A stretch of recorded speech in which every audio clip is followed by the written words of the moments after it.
Bismillahirrahmanirrahim. Iman itu bertambah dan berkurang. Di sini ada satu masalah yang dibincangkan oleh para ulama berkenaan dengan iman. Adakah iman itu perkara yang tetap ataupun boleh bertambah dan berubah? Sekurang-kurangnya iman itu ialah tasdik jazam yang tidak ada syak dan syubhah. Iman yang sekurang-kurangnya ialah percaya dengan sungguh-sungguh, tidak ada syak, ragu sedikit pun, dan tidak ada keliru sedikit pun dalam perkara yang berkait dengan yang wajib kita percaya dan beriman daripada rukun-rukun iman dan cabang-cabangnya. Kalau sekiranya tidak sedemikian, maka tidak ada iman.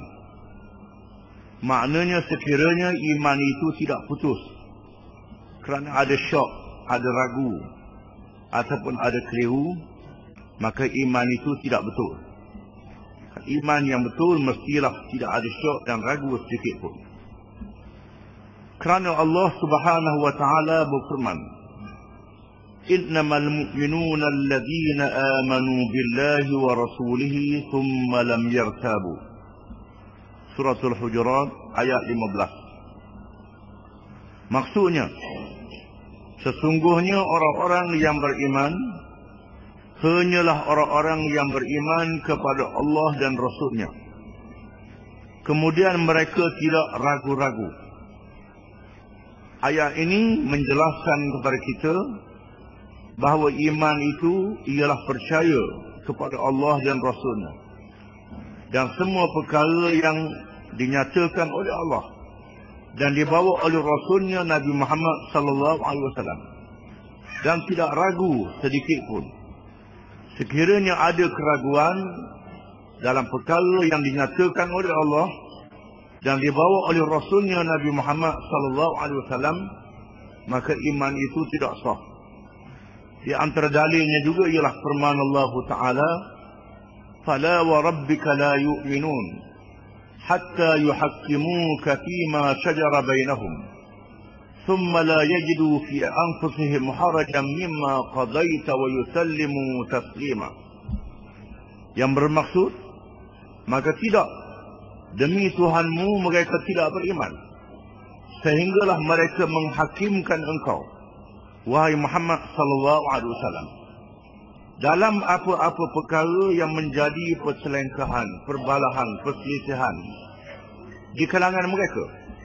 Kemudian mereka tidak ragu sedikit pun dalam penyelesaian yang diputuskan oleh Nabi Muhammad sallallahu alaihi wasallam daripada hukum Allah dan hukum yang diizinkan oleh Allah untuk Nabi menyampaikannya, dan mestilah menyerah diri dengan sesungguh-sungguhnya.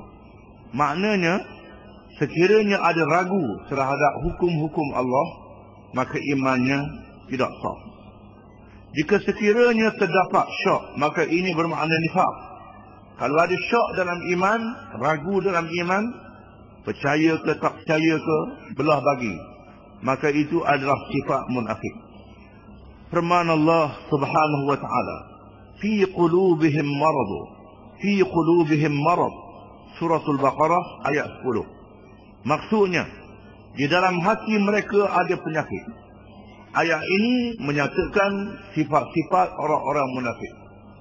Di antara sifat orang-orang munafik itu ialah adanya penyakit di dalam hati mereka. Berhubung dengan penyakit, ada ulama mentafsirkan dengan makna syak, dengan makna ragu terhadap perkara Allah dan Rasulullah sallallahu alaihi wasallam.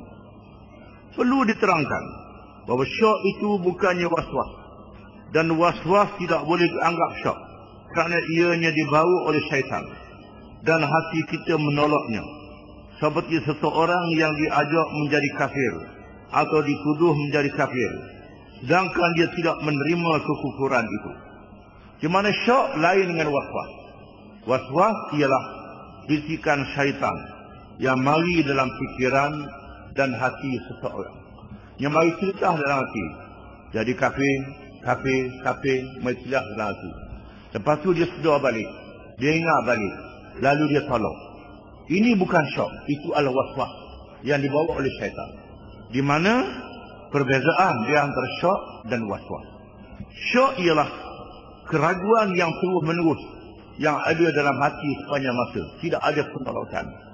Sekiranya mari terlintas, kemudian dia tolak balik. Itu adalah waswas, bukannya syok. Waswas tidak membatalkan iman.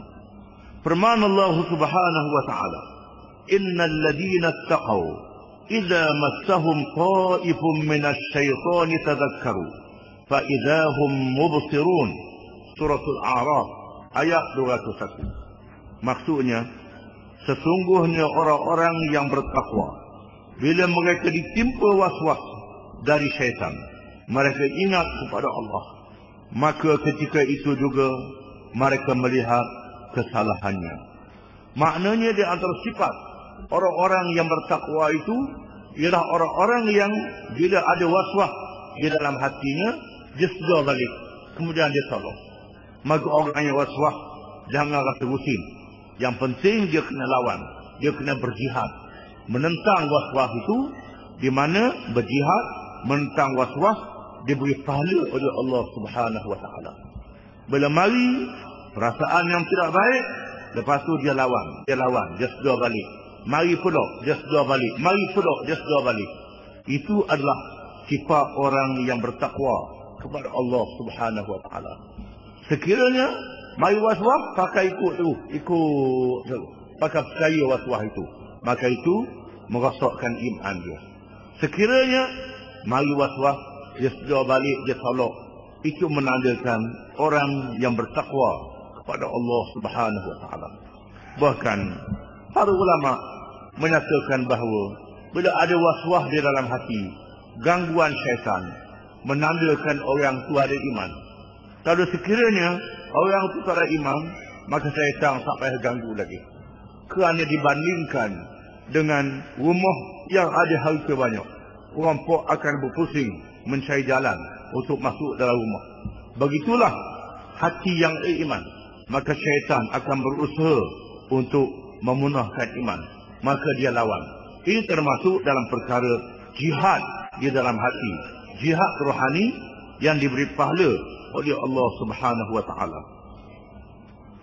Telah diriwayatkan oleh Abu Hurairah radhiyallahu anhu, "Inna nasan," kalau ada sabda suara super.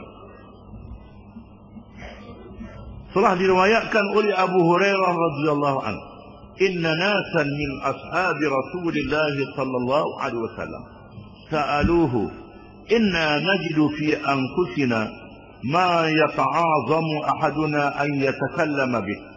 قال أو قد وجدتموه؟ قالوا نعم. قال ذلك صريح الإيمان.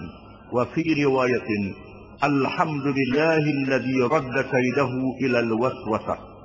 Maksudnya, beberapa orang di kalangan sahabat Rasulullah sallallahu alaihi wasallam bertanyakan, sesungguhnya kami dapati di dalam diri kami apa yang dianggap perkara yang dikira besar dari segi imannya, kalau diucap oleh seseorang itu. Rasulullah SAW bersabda, adakah kamu dapati iman itu masih ada? Mereka menjawab, ya. Rasulullah SAW bersabda, itu adalah iman yang nyata. Dalam satu riwayat lain, Rasulullah SAW telah bersabda, segala puji bagi Allah yang menolak tipu daya syaitan menjadi waswas. Hadis ini menceritakan beberapa orang sahabat Nabi sallallahu alaihi wasallam yang